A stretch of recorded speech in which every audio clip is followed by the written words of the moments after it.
The next day was rainy and dark. Rain fell on the roof of the barn and dripped steadily from the eaves. Rain fell in the barnyard and ran in crooked courses down into the lane where thistles and pigweed grew. Rain spattered against Mrs. Zuckerman's kitchen windows and came gushing out of the downspots. Rain fell on the backs of the sheep as they grazed in the meadow.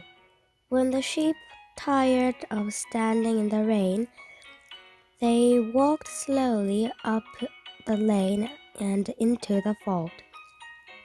Rain upset Wilbur's plans. Wilbur had planned to go out this day and dig a new hole in his yard. He had other plans too. His plans for the day went something like this. Breakfast at 6:30, skim milk, crusts, middlings, bits of donuts, wheat cakes with drops of maple syrup sticking to them, potato skins, leftover custard pudding with raisins, and bit of shredded wheat. Breakfast would be finished at 7.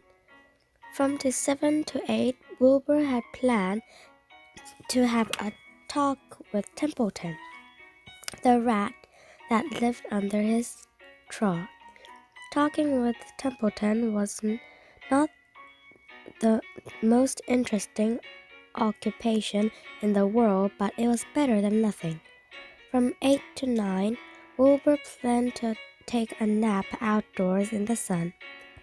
From 9 to 11, he planned to dig a hole or a trench and possibly find something good to eat buried in the dirt. From 11 to 12, he planned to stand still and watch flies on the boards, watch bees in the clover, and watch swallows in the air. 12 o'clock, lunchtime, middlings, warm water, apple parings, meat gravy, carrot scrapings, meat scraps, tail hominy, and wrapper of a package of cheese. Lunch would be over at 1. From 1 to 2, Wilbur planned to sleep. From 2 to 3, he planned to scratch itchy places by rubbing against the fence.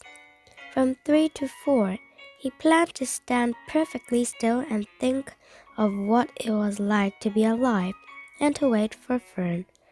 At 4 would come supper, skim milk, provender, leftover sandwich from Lurvy's lunchbox, prune skins, a morsel of this, a bit of that, fried potatoes, marmalade drippings, a little more of this, a little more of that, a piece of baked apple, a scrap of upside-down cake.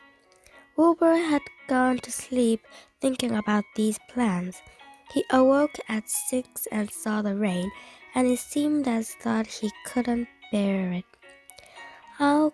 I get everything all beautifully planned out, and it has to go and rain, he said.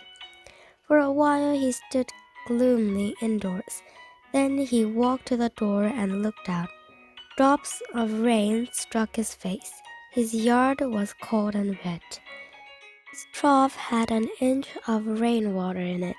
Templeton was nowhere to be seen. "Are you out there, Templeton?" called Wilbur. There was no answer. Suddenly Wilbur felt lonely and friendless.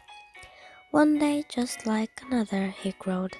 "I'm very young. I have no real friend here in the barn. It's going to rain all morning and all afternoon, and Fern will come in such bad weather. Oh, honestly." And Wilbur was crying again, for the second time in 2 days. At 6:30, Wilbur heard a banging of a pail. Lurvy was standing outside in the rain, stirring up breakfast. "Come on, pig," said Lurvy. Wilbur did not budge. Lurvy dumped the sloughs, scrapped the pail, and walked away. He noticed that something was wrong with the pig. Wilbur didn't want food. He wanted love. He wanted a friend, someone who would play with him. He mentioned this to the goose, who was sitting quietly in a corner of the sheepfold. Will you come over and play with me? He asked. Sorry, Sonny, sorry, said the goose. I'm sitting on my eggs, 8 of them. Got to keep them toasty warm. I have to stay right here. I'm no liberty gibbet. I do not play when there are eggs to hatch. I'm expecting goslings. Well, I don't think you were expecting woodpeckers, said Wilbur bitterly. Wilbur next tried the lambs. Will you please play with me? He asked. Certainly not, said the lamb. In the first place, I cannot get into your pen, as I am not old enough to jump over the fence. In the second place, I am not interested in pigs. Pigs mean less than nothing to me.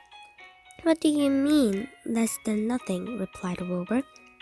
I don't think there is any such thing as less than nothing. Nothing is absolutely the limit of nothingness. It's the lowest you can go, and the end of the line. How can something be less than nothing?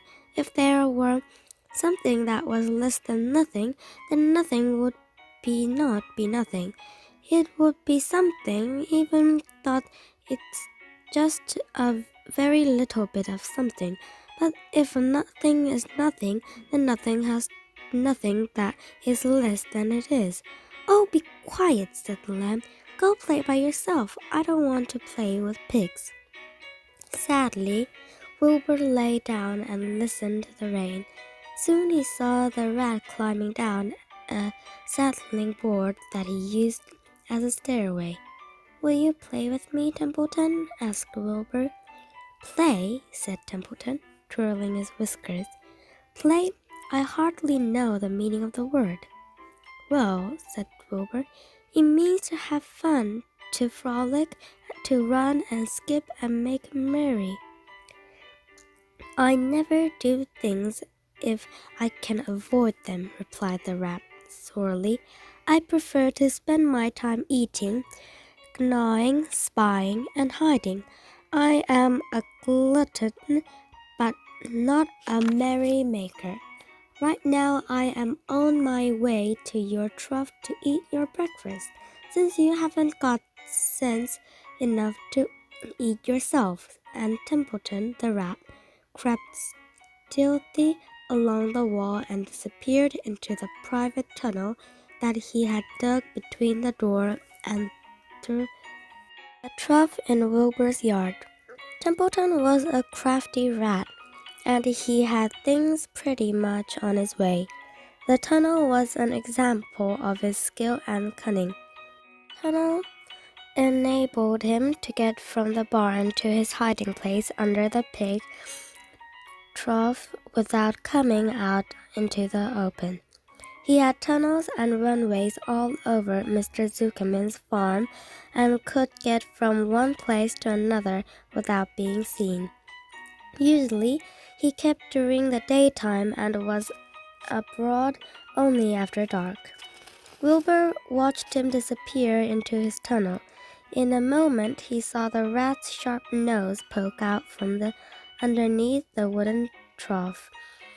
Cautiously, Templeton pulled himself up over the edge of the trough.